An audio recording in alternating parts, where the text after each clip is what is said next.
ये लड़का कौन है और ये क्या खा रहा है, चलो बताता हूँ शुरू से। जय श्री राम सारे भाइयों को। तो हमारी हो गई थी लाइट खराब, और लाइट खराब होने के कारण हमने हमारे भैया को लगा दिया इसको ठीक करने के लिए, और हमारा भैया वहाँ पे कर रहा है लाइट ठीक, और हम आ गए थे यहाँ पर हमारे दोस्तों को लेने के लिए।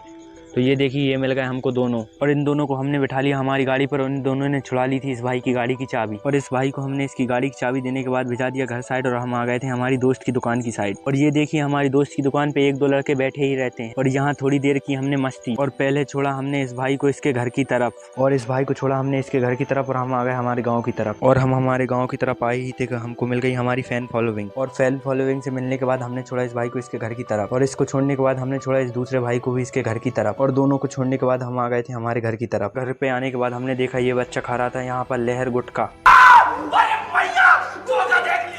और इसको देखने के बाद हम जाने लगे थे हमारी खेत की तरफ। फिर हम पहुंच गए थे इस खेत में, और इस खेत में पहुंचने के बाद हमने देखा मौसम का हाल कुछ ऐसा था। क्या नजारा है। और ये नज़ारा देखने के बाद हम देखने लगे धान, और कमेंट में ये जरूर बताएं हमारी धान कैसी है। फिर हम जाने लगे हमारे घर की तरफ, और फिर आ गए थे हम हमारे घर वाली रास्ता पे। बोलिए जय श्री राम, और प्लीज़ हमें फॉलो कर लीजिए, हम आपके लिए लेके आएंगे डेली नए नए ब्लॉग।